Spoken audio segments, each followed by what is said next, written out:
有请主持人小川。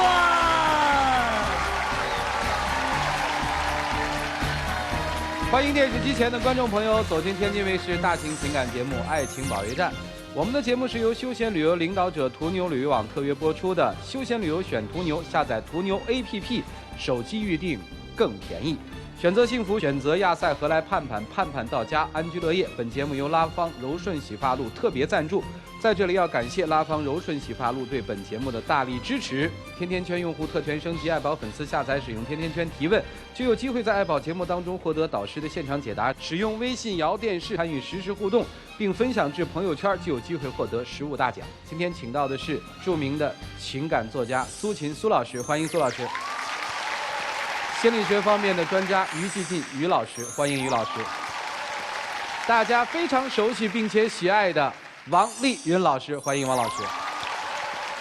爱情导师涂磊涂老师，欢迎涂老师。我们先来了解一下第一对嘉宾朋友的一些基本情况。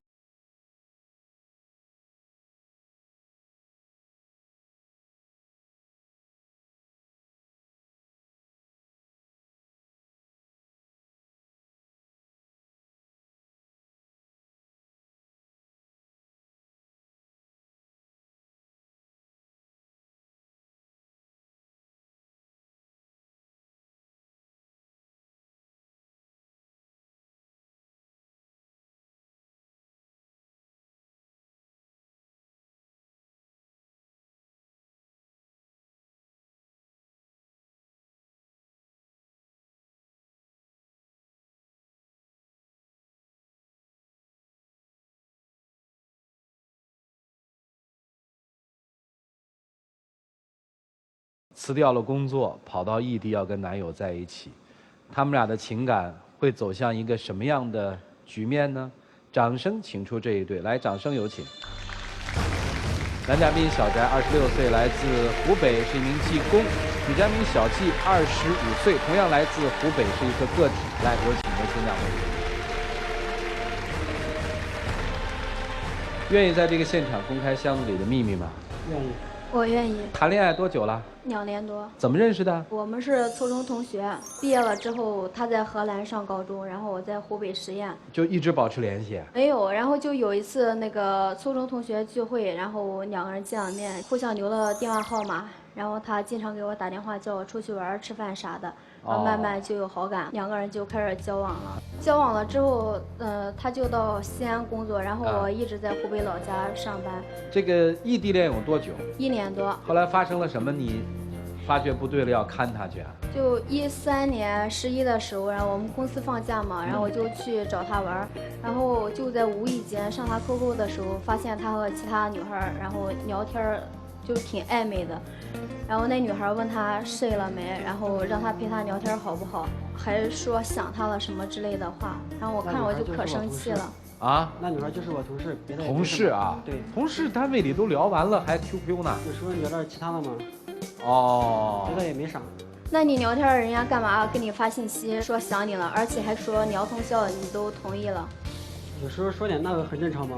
你觉得正常是吧？还好吧，我觉得没那个意思，没那个关系就对了。哦，你不喜欢他对吧？啊，他喜不喜欢你？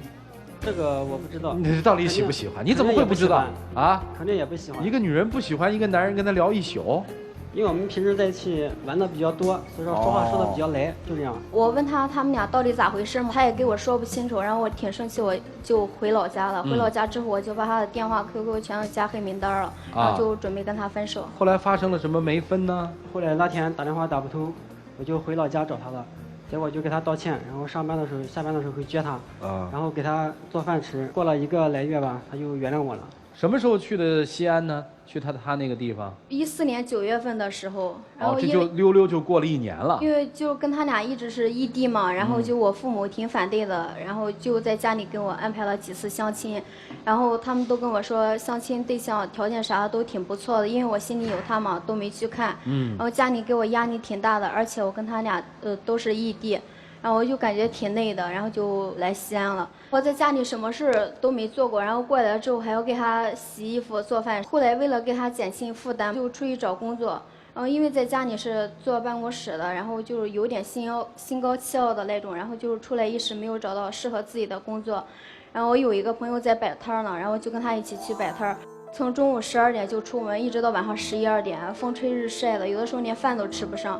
他有一次下班早说帮我去收摊呢，我等了1个多小时他都没来，我给他打电话他不接，然后就自己收摊回家了。回家之后我发现他没在家，我给他打电话，然后他手机关机了。啥大事儿啊？反正就是因为同事的事吧。男同事、女同事啊？女同事，因为她生病了嘛。你有什么事能一夜都不回来？那天电话也没充电，本来是想联系着你来着，结果后来一下子又忘了。哎，那个同事出了什么大事儿了？因为吧，那几天他家人正好回老家了，然后他一个人在那里，有点感冒，平时帮助我挺多的，我就想看一下他。不是这感冒跟夜不归宿，因为本来想买点药的，结果他发现他感冒挺严重的，陪他去医院了。医院人特别多。那你一夜不回来，然后第2天我去你公司找你，你跟我说你在公司加班呢，你为啥要骗我？那时候我想跟你说了，你肯定会更误会，我就没跟你说。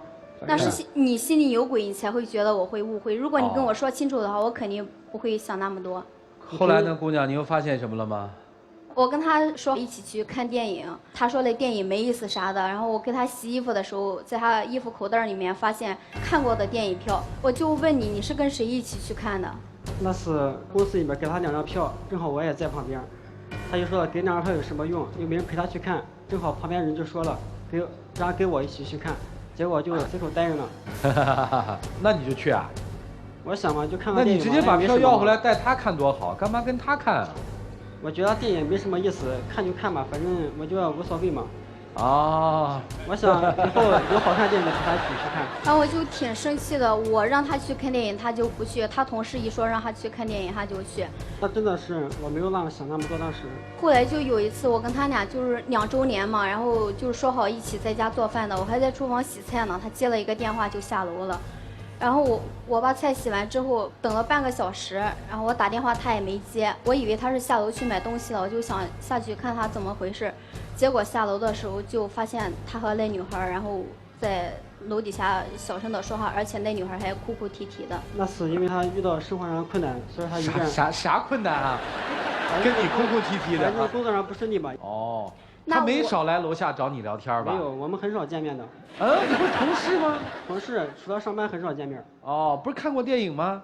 就那几次嘛。那他不是有困难的时候老找你倾诉吗？那有时候只是在客户上聊，并没有在线上找我多少回。明白了。那现在是我知道这几次，那我不知道的呢。如果我没在的话，他是不是直接就上楼了？以前就根本就没来过，就这次第一次来。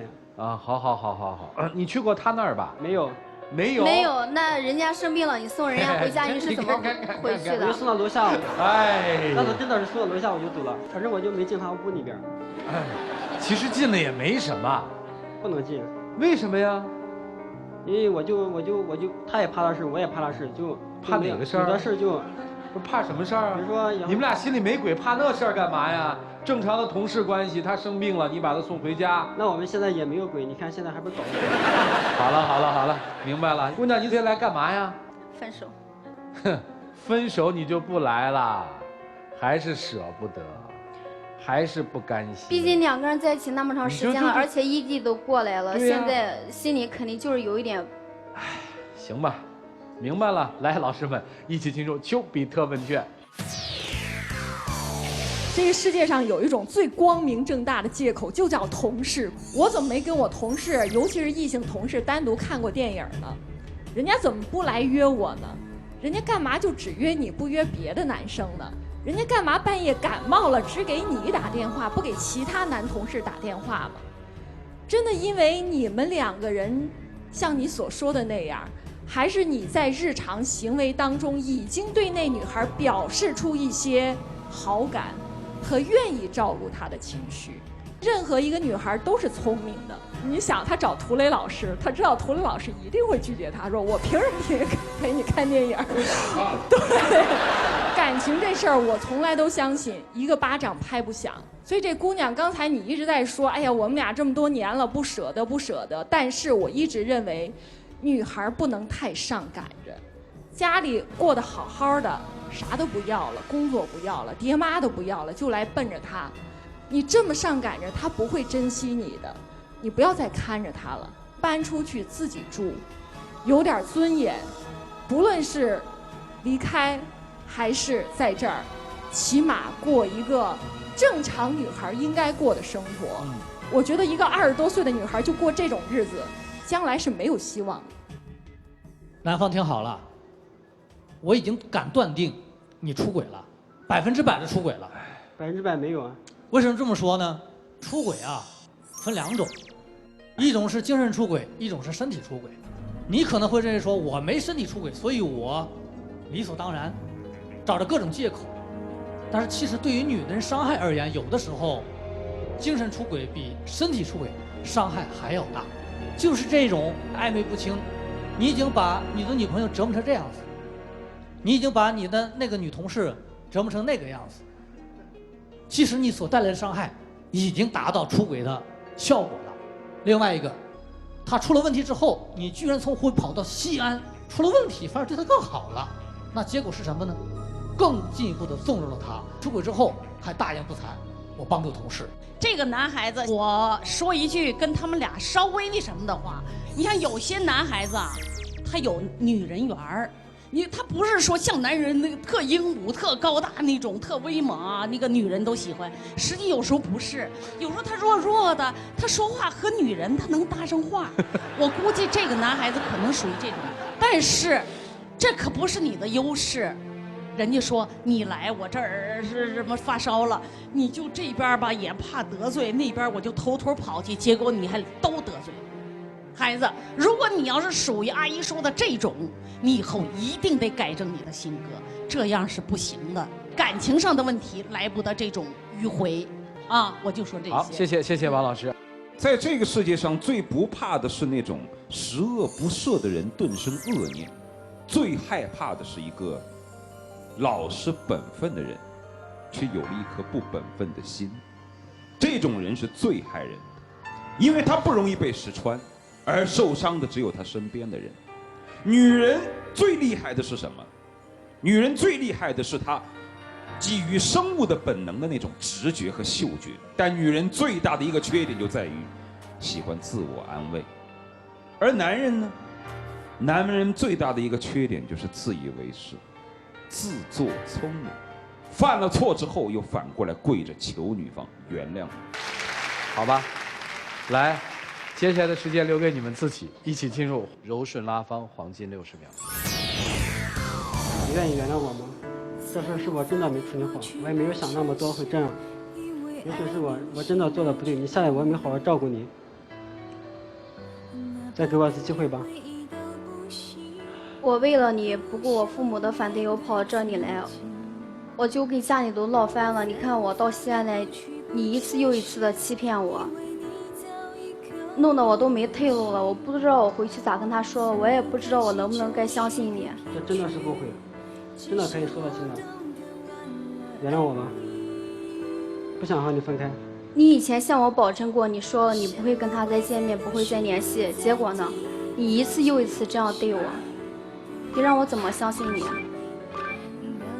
好，时间到，哈哈哈。女生。如果你还觉得犹豫的话，我们还有3种方式可以帮你。A. 求助现场观众 ，B. 倾听第三方的声音 ，C. 再一次的求助爱情导师。现场观众。求助现场观众啊，你得是多害怕呀！哎呀，其实我特别想听第三方声音哈，说不定是那个同事呢，未可知吧？来，现场的各位观众朋友。你们看好他们这段恋情吗？看好请选择赞成，不看好请选择反对。来，各位请选择。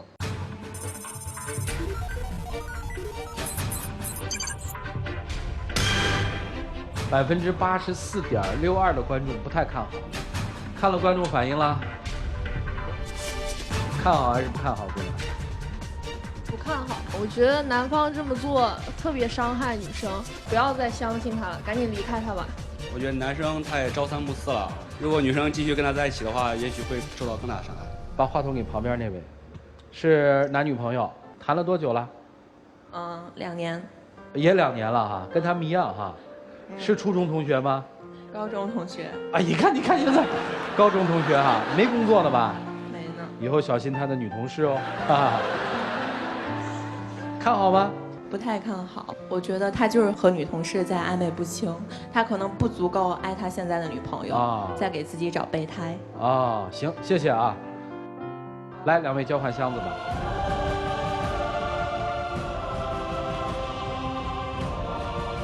谢谢你们，请回。哎，来，请关门啊。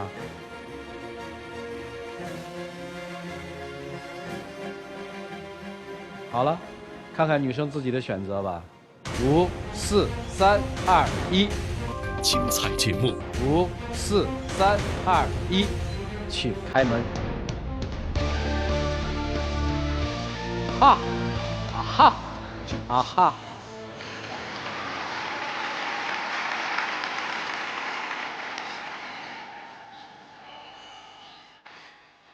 来，我看看箱子。我父母已经让我赶快回家，我现在顶着很大压力和你交往。这个我相信，但是结了婚以后就这样吗？我家里已经准备好了房子和礼金，咱们马上就能结婚。你开不开心，姑娘？其实吧，我就觉得王老师说的挺对的，我就是一个不太会说话，反正自己挺笨的，说什么错什么的人。我跟你说，孩子，我再说一句啊，他有一种人，他就是别的女人对他好，他连拒绝的能力都没有，就是这说明什么？说明他太弱。那如果你要是这种人的话，今后你一定要改，你一定要向涂老师学习，不行我就坚决拒绝。成功复合的情侣将获得由休闲旅游领导者途牛旅游网提供的价值500到3000元不等的旅游代金券。下面你们自己喊开始，喊停就可以了。开始。停。来，有请我们的小话筒。我们的幸福之门打开了，选择幸福，选择亚赛河来盼盼，盼盼到家，安居乐业。来，把戒指给叔叔，拉着妹妹走了。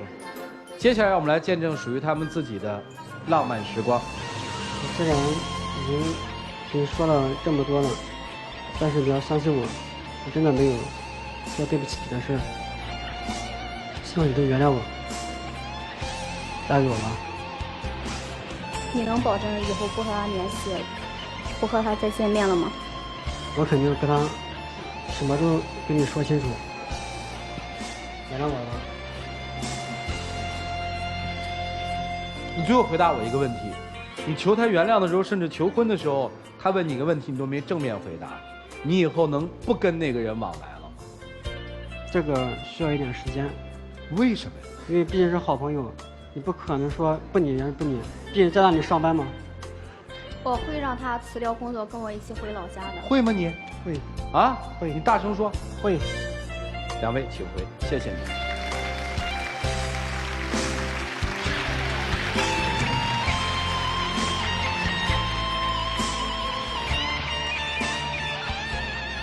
这就是爱，说也说不清楚。看看下面这一对遭遇了什么吧，一起来了解一下。我跟现在的女朋友交往半年多了。他当时承诺我，就是跟我交往，不会跟前女友再有任何联系。但是后来前女友来找他，这半年多来，他一直都是帮着他前女友的忙什么的，还背着我给那个女的钱。我就现在觉得有点生气。我现在的女朋友不是很了解我当初跟前女友分手的过程。他要这样一直挂着他前女友，我就觉得对我是一种伤害，我就不太能接受。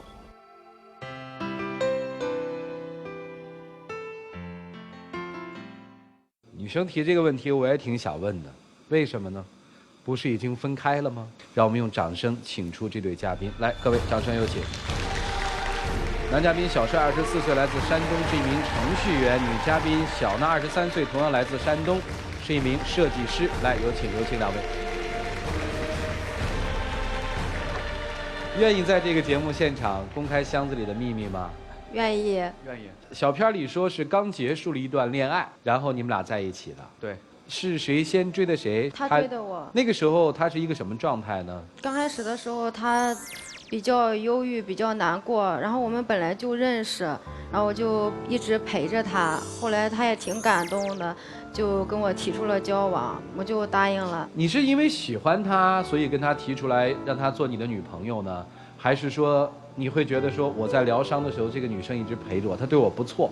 有很多原因在里边嘛。当时刚跟前女友分手的时候，那段时间很难过，然后每天晚上都会喝酒喝得很晚，然后上班也不能正常去上班啊哈。在那段时间，他一直陪着我，陪我吃饭，陪我走出阴影，陪我去散步。哦。经过半年的时间，我认为自己能走出阴影了，所以对他提出了交往。你能确定他不是替代品是吧？不是。小片里后来又说到了，说你现在跟前女友这个联系比较密切是吗？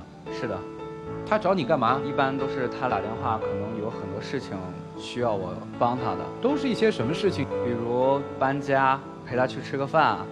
或者是看电影之类的。他因为搬家这个事，我就挺生气的，因为他当天下午去帮那个女生搬家，然后晚上就没有回来。你也知道他家离咱家很远，咱家到他家2个多小时啊，我下班就去了。你可以给我打电话，我打车，或者我让我朋友去接你。你说从你家2个多小时过去，我能愿意吗？我当时就给你在外边我也不放心。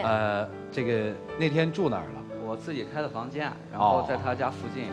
那你应该跟他说一声不就？我当时都给他说了，然后当时我去开宾馆的时候，我就是给他视频了也，然后让他看看我屋里到底有没有别人，就我一个人。还陪人看电影啊？有一次吧。那是那一次他，就是我那天上班，然后他跟我说他陪他朋友去散散心，我不知道他是陪他前女友，应该告诉我你是陪前女友啊，如果我不同意，你不应该去，不是吗？但是你那天上班啊，早上上班啊，晚上我都回来了啊。1个月陪几回啊？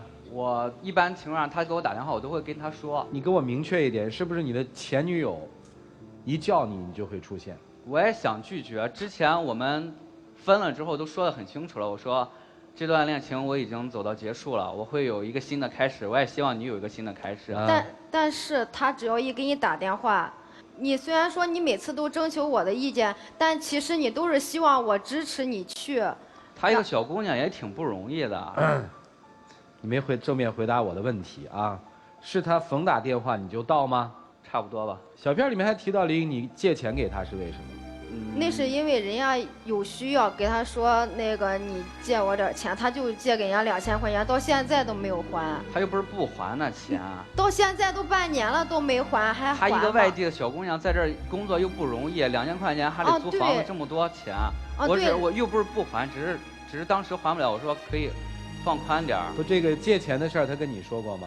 这个事儿给我说了，我同意了。你同意了，你今天还在这儿不是，但是他往后又给了那女的1万，没跟我说。他妈生病了，20万怎么凑啊？我只是给他1万而已。那你也应该跟我说一声，1万块钱也不是小数目。之前这么多，我跟他在一起的是，你虽然同意了，但是我每次回家的时候，你都给我吵。一叫就去，一叫就去1次2次也就算了，你多少次了？姑娘，我问你一下哈。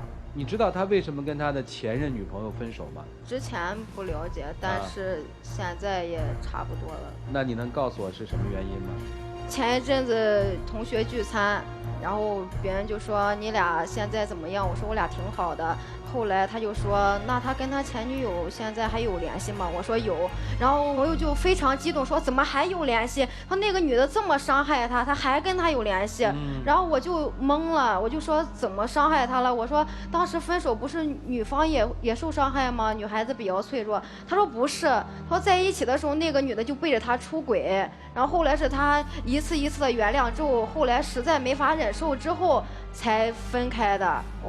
我知道之后我非常的生气，我觉得一个女生都这么对你了，你还能原谅她？后来还是人家那个女生甩的他。啊，你现在女朋友说这个算是道听途说呢，还是真实原因呢，兄弟？真实的。你刚才说过一句话，我记得就是我问你，他打电话的时候你会不会拒绝？拒绝过没有？你说我想拒绝。那就是说我理解你是有点控制不住的想见他，是这意思吗？对，啊，每次他给我打电话的时候，我都在想自己现在是有女朋友，不应该这样，而且应该就狠心的把这件事说绝了，以后谁也不要联系谁。但就是每次就是打电话的时候，我就突然忍不住，然后就感觉他那个铃声响来，就是心里揪了一下，但是不接又不好，啊。然后接了之后，我也很想跟他说清楚这个事儿。你们分手的时候，你特伤心是吧？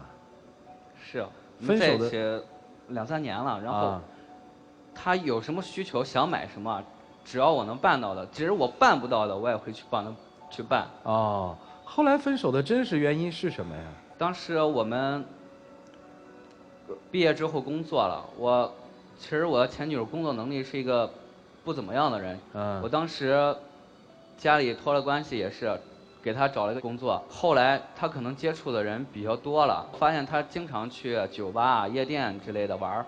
她有一次跟我认真的谈，问我：“你将来能给我什么？”我说：“只要你想要什么，我都可以给。”她说：“你现在有车有房吗？”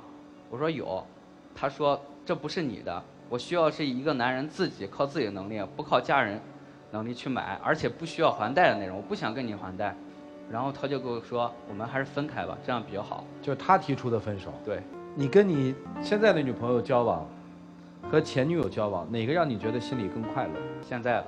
但是我不快乐，你这样我也替你很难过，因为我希望我的男朋友是一个以我为中心的人，不会因为前女友的一个电话就跑得特别快。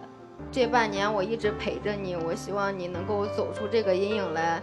不管你是和我在一起也好，还是以后和别人在一起，我都希望你是过得快乐的。然后不要再想那个女的了，因为她真的不值得，她这么伤害你真的不值得。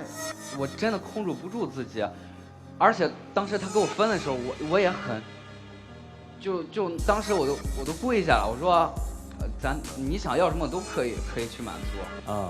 然后咱能不能不分，或者说能当一个好朋友吗？然后那样的，他说当时说分了之后我会把你拉黑，会以后不联系，但是也是我一直再而三的。哎，如果今天他说跟你分手，你会给他跪下求他留下来吗？会，也会哈。也会。也就是说，你习惯性的对前女友不忘。不。我对他现在就是真正的朋友。这半年我早已经走出这个阴影了。你走出来了吗？走出来了。走出来还一说前女友就痛不欲生，走出来还他打电话随叫随到。从今天开始，我希望给他一个明确的态度，把一切全部过去啊！不管他再给我打电话再什么，我绝对不会再去了。其实我特愿意相信，但是我估计姑娘是不愿意相信的，毕竟经历了半年多的一个折磨嘛。那到底这对小情侣情感之路前路如何呢？听听老师们的意见吧。一起进入丘比特问卷。小帅感觉挺仗义的，但实际上你的这种仗义是恋爱来解决你现在的痛苦，它帮助了你。其实从你目前的状况来看，你还处在失恋期，你表达情绪的能力，你对以往过程的这种倾诉的能力，比别人需要更长的时间来处理你的失恋。一个失恋的人是容易很快进入再一次恋爱，为什么？这在心理学上是一种自我保护。一个人在痛苦的时候会容易找一个弃太平。刚刚你说的，你控制不住的去想见你的前任，然后你还说你现在更爱他多于你的前任，在我这里我不认为是这样子，我也不想逼你，你自己想一想到底跟谁在一起是最快乐的。如果这份恋情真的让你足以觉得幸福的话，你不会忘记不了前任给你带来那份冲动。我特别想问你一个问题，前女友做了那么多对不起你的事情，你今天为什么还这样的帮助她？你想期待什么？我跟她从大一开始一直谈到大四，我就是感觉在这段时间里，我跟她在一起很好。可能我更多的怀念是刚开始我们在一起的时候。你现在这么帮她，你期待她怎样？我期待她能平平安安的，然后能有自己的一个好的生活就可以了。他过得很好啊。我之所以就是他给我打电话我就去，就是因为有一次他跟我吃饭的时候就给我哭，说现在男朋友对他一点都不关心，就说除了给他钱，别的什么都不会管他，不管他怎样怎样。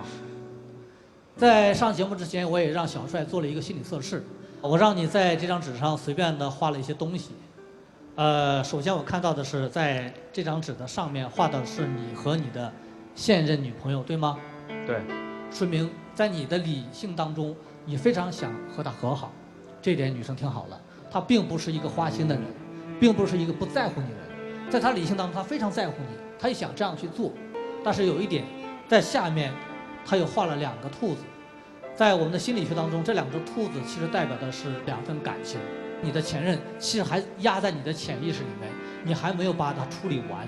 那么你以朋友之名帮他，其实帮的是自己，因为他带走了你的所有的付出，带走了你所有的自信。我希望你能够做2点：第一，要学会倾诉自己的情绪，哪里不开心了，哪里不高兴了，多多的表达出来。那么第二呢，我希望再走一段时间，能够把情绪真的解决完了，然后再来决定这个女孩到底适合还不适合你。不要急于现在今天说我一定娶你，这样的话是对你自己，包括对你现在女朋友不负责的一种表现。王老师您怎么看？我觉得这个小娜是一个很好的孩子，而且很善良。她在这个过程当中啊，她是爱你胜于你爱她。你离开我，你会过得不好，谁知道你过得比谁都好。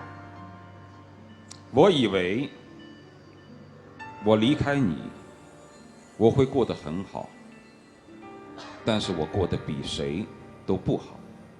我想这大概是你们内心的心理活动。他的前女友擅长犯错，你的现男友擅长宽恕。你的现男友擅长犯错，你很擅长宽恕。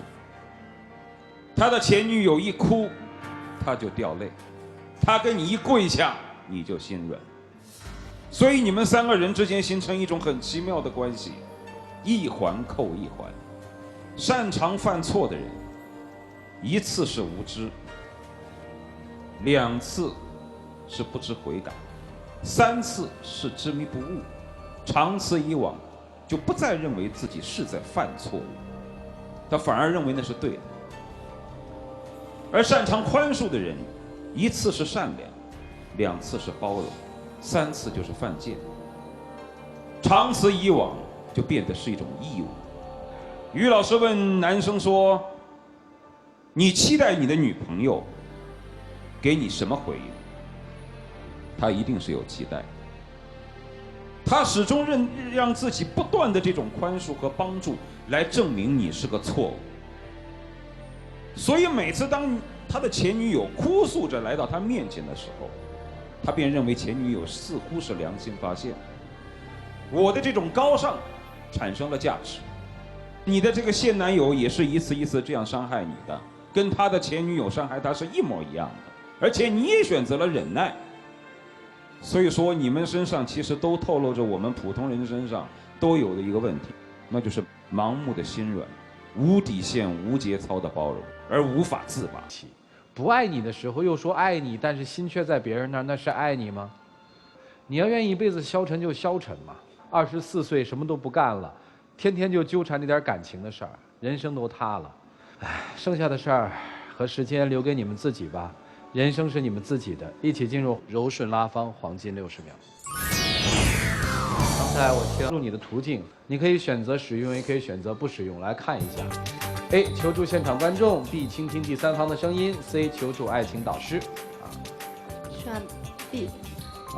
这是我最不想让你选的一种方式，是他前女友的一段描述，大家听一听吧。来。在我看来，我觉得他心里还是有我的。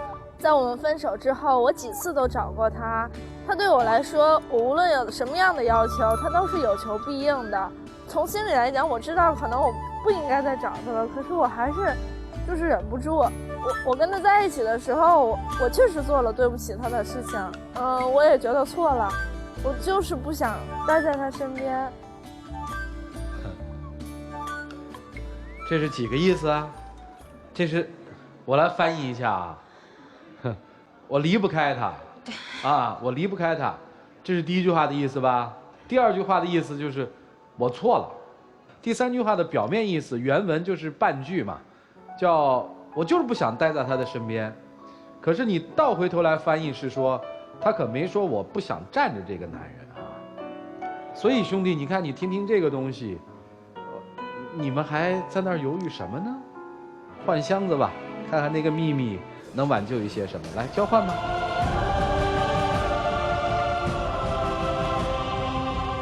好了，谢谢两位，请回。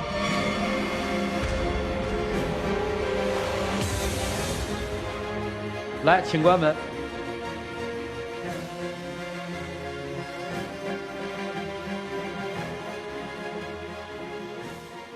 看他们自己的选择吧，一起来数5个数：5、4、3、2、1。精彩节目稍后继续。5、4、3、2、1，请开门。提问：涂磊老师，我跟我男朋友是大学认识的，一见钟情，可是他最近突然跟我提出分手，是因为他家里人觉得我们身高不搭配，我是南方人，1.65米也不矮。但是他爸非要他找1.75米以上的，我和他父母没见过，但是我想通过自己的努力去改变他父母的想法，我该怎么劝他相信一切会有转机呢？精彩节目稍后继续。矮10公分没关系，这要是没长心眼儿就没用了。如果听得不错的话，其实说我没有见过他父母，也就是反对的所有的原因和陈述都是通过你的男朋友陈述而来。我相信父母会对于那种低于正常标准的身高有所介意，但是基于1.65米和1.75米之间的这个距离成为反对你们的一个理由，我觉得特别的荒诞。我觉得你的男朋友编故事的手段不太高明，所以这个时候你应该明白的做出选择。我们的节目是由休闲旅游领导者途牛旅游网特约播出的。休闲旅游找途牛，下载途牛 APP， 手机预订更便宜。本节目由拉芳柔顺洗发露特别赞助，感谢拉芳柔顺洗发露对本节目的大力支持。下期节目我们再见，谢谢大家。传